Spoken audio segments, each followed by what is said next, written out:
Good morning and welcome to Better Thyself segment of Dr. Lamba's Awakening Call. Mahabharata is supposed to be the longest epic in the world, and it's not only an epic which tells the tale of the kings and the princes. It is in fact a guidebook for everyday living. But if you read it thoroughly, it provides insights into management of businesses, people, resources, finances. Would you believe that this is the first book which talks of taking care of nature and ecology? And this does give us some answers to the questions that trouble us every day. This epic holds answer to each and every quest that an individual might face at any stage of his life.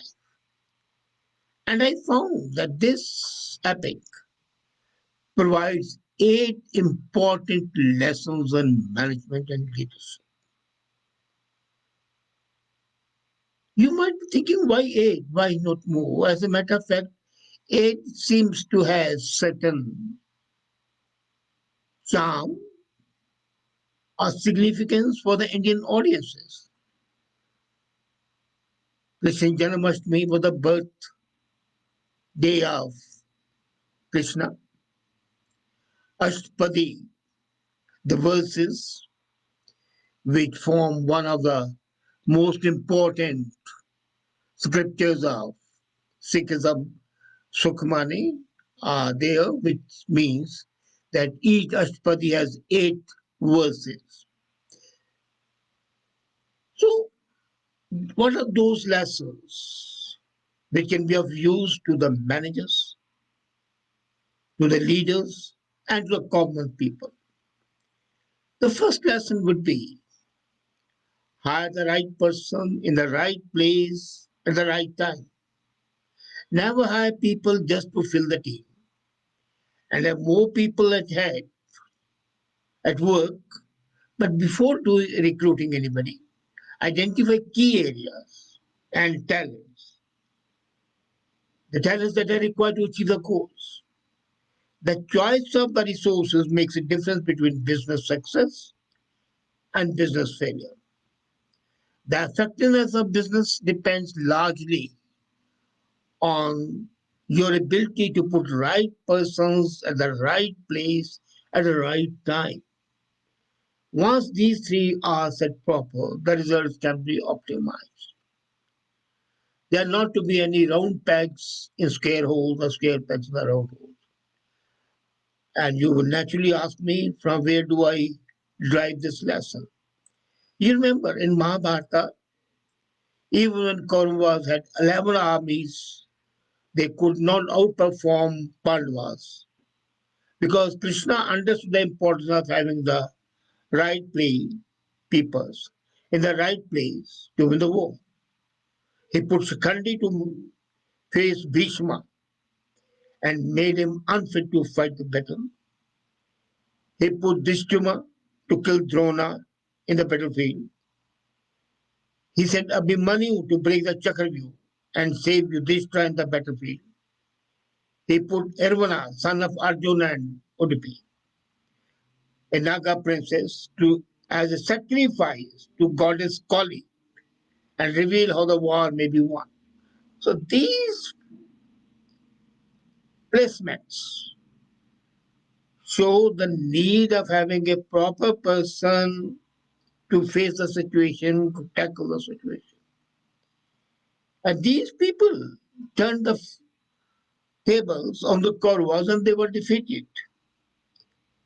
For example, Bhishma was unconquerable, but the moment Kandi was there, he was unable even to shoot his arrows, and Arjuna could easily kill him.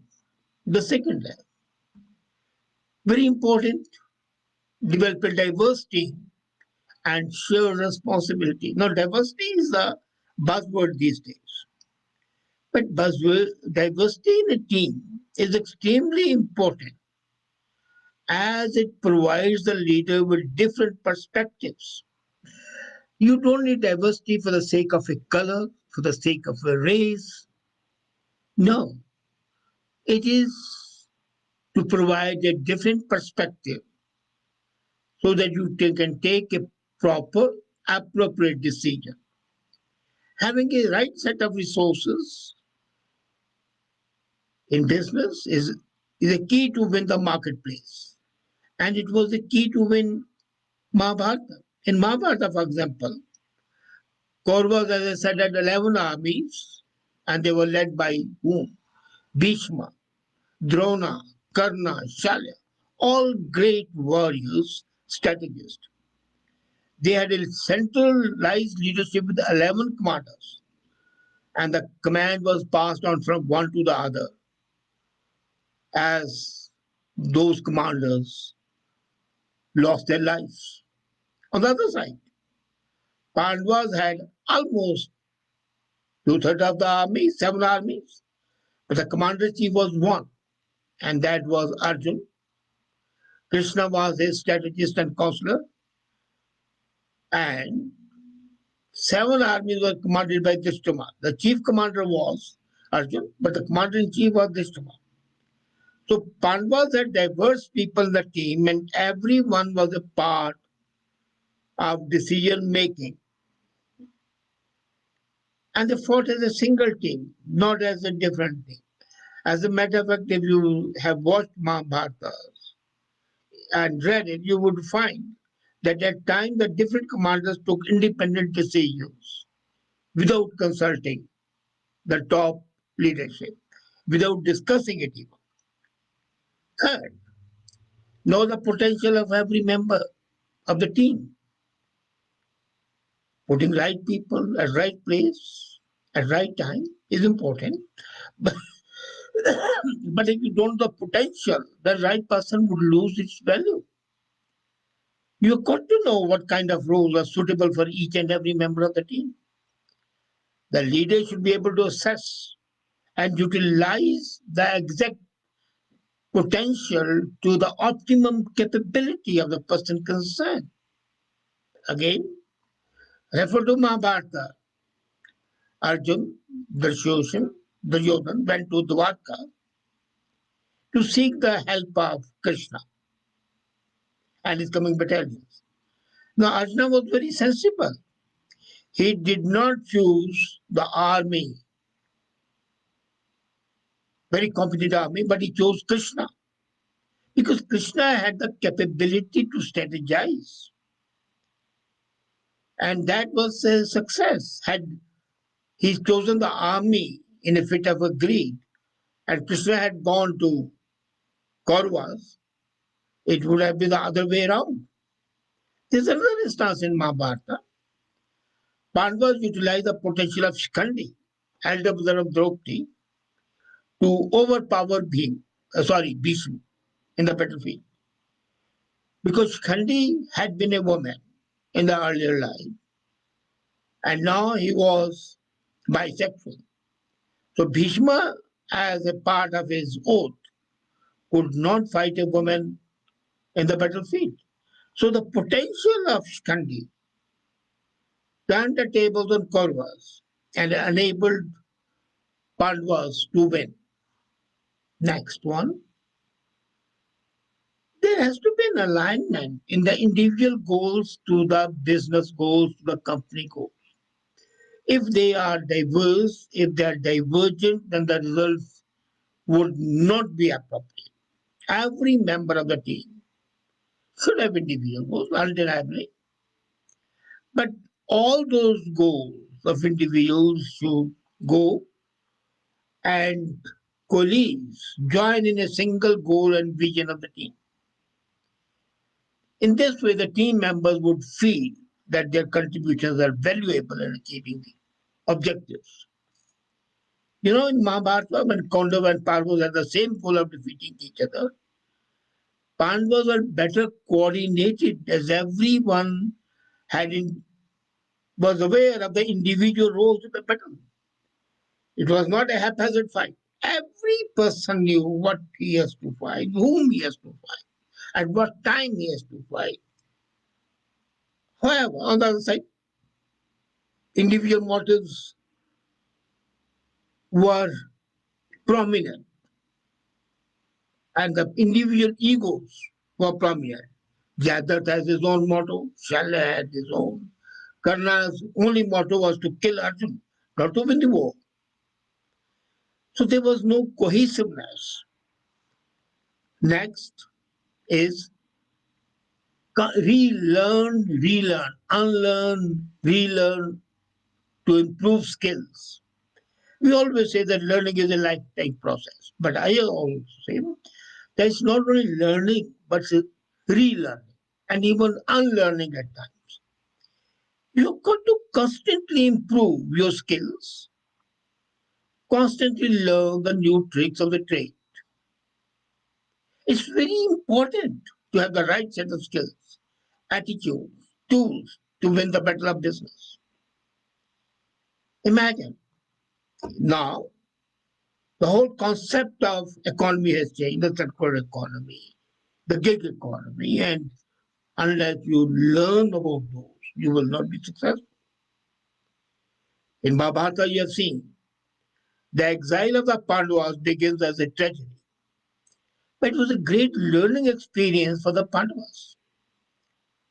Do you know Arjun was really a great archer, but he refined and perfected his skill of archery. And from whom? From Lord Shiva himself.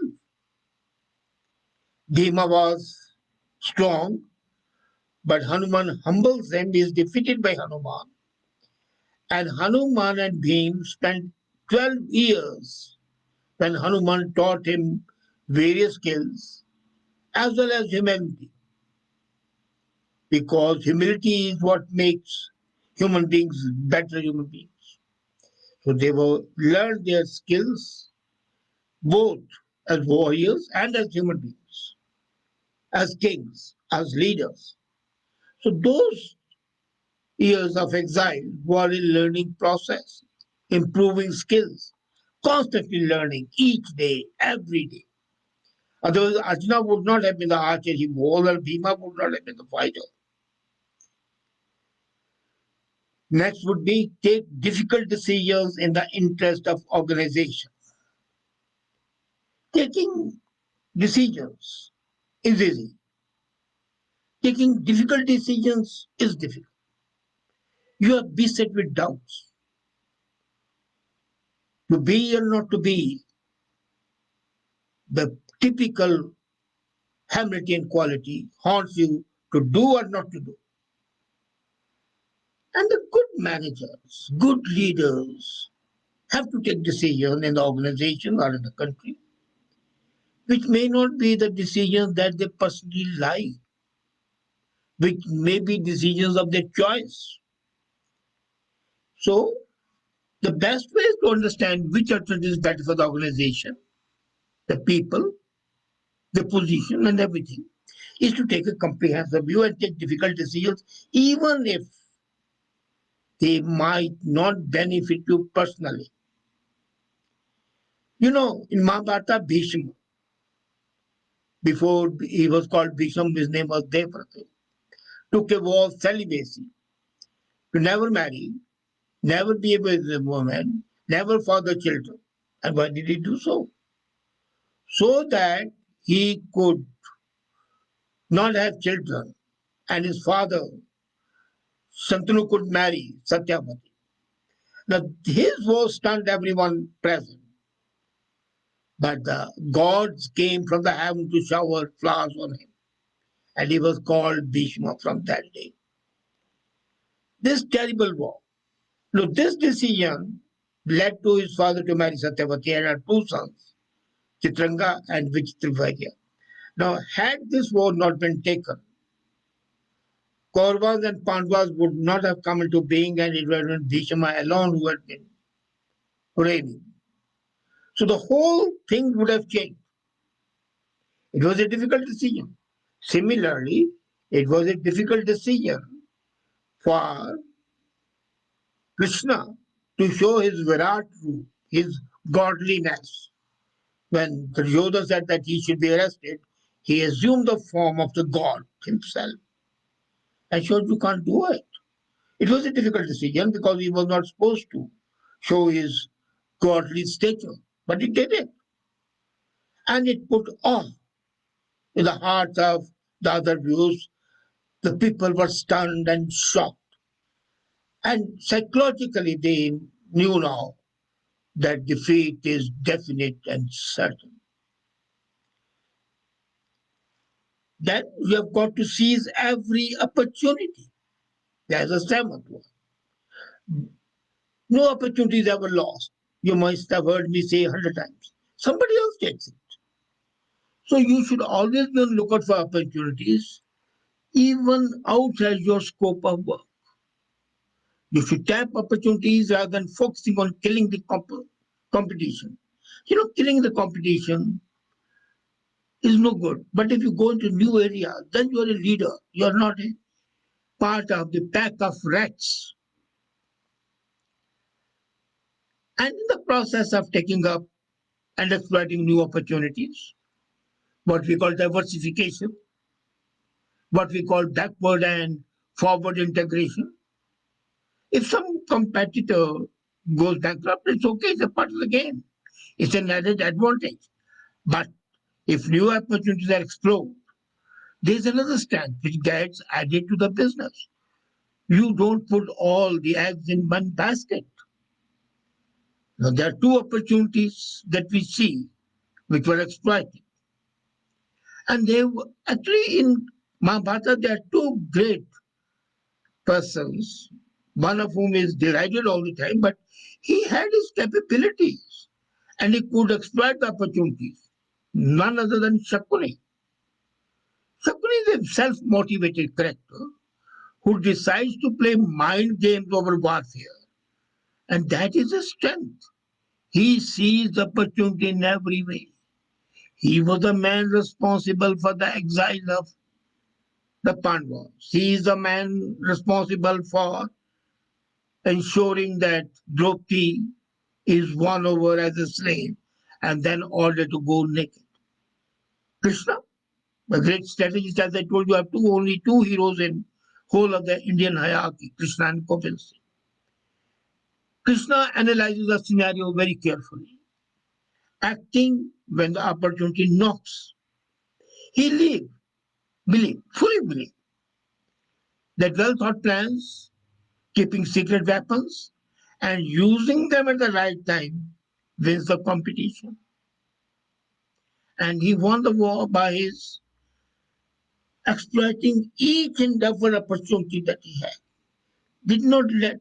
Can you believe he himself asked, egged, encouraged his sister to elope with Arjuna? And that was a well thought plan because otherwise his elder brother had decided to marry the sister to Kaurva prince Duryodhana. Now, if Duryodhana had been married to her, Krishna could not have helped Pandavas. So he seized the opportunity, told Arjuna to go and kidnap and elope with his sister. And last, stand up to your fears. As a matter of fact, this is one of the most important lessons which people often ignore. Arjuna was all geared up for the battle, but when he sees his teacher Dronacharya, his grandfather Bhisham, and scores of relations, and friends, he feels gripped with fear, pity, sorrow at the prospect of fighting these people. He laments about the futility of war, and then Krishna gives him a strong tonic of strength, which is Bhagavad Gita, standing up to your fears. In second chapter of Gita, Krishna says, where have you got this chicken heartedness from? Don't fall prey to it. It's unmanly. It does not befit you.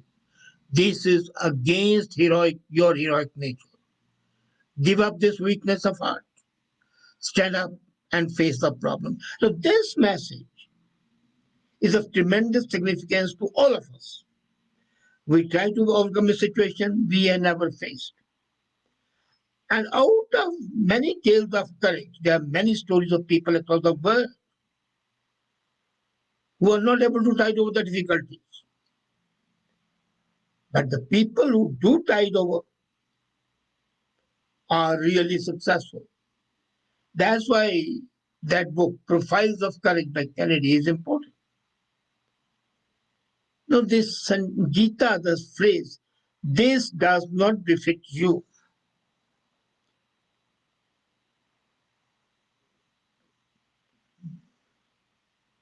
is pertinent to each one of us, to me and to you.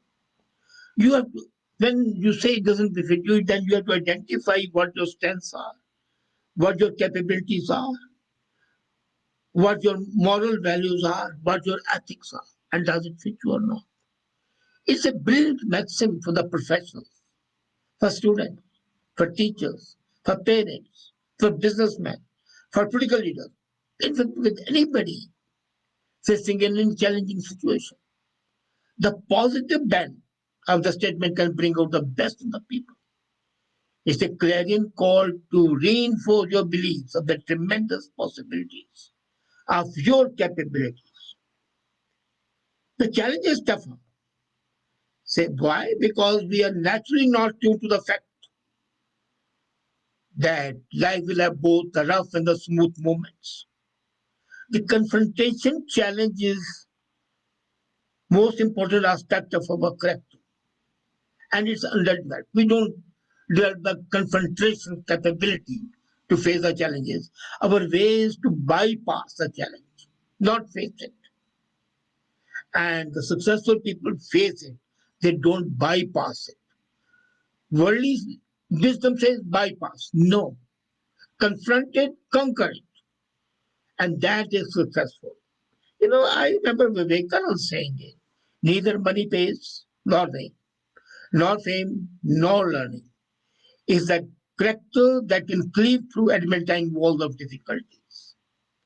Therefore, be bold, be strong, and then, most important part of this, take responsibility for your actions. Don't find scapegoats and understand that you are the creator of your destiny. It was Arjun's responsibility to fight. So he did, of course, after Goding. And so we have all to do. You remember the story of Steve Jobs? He found a company and he was fired by someone whom he had hired. He faced it boldly and came back with a tremendous force. So the crisis in our lives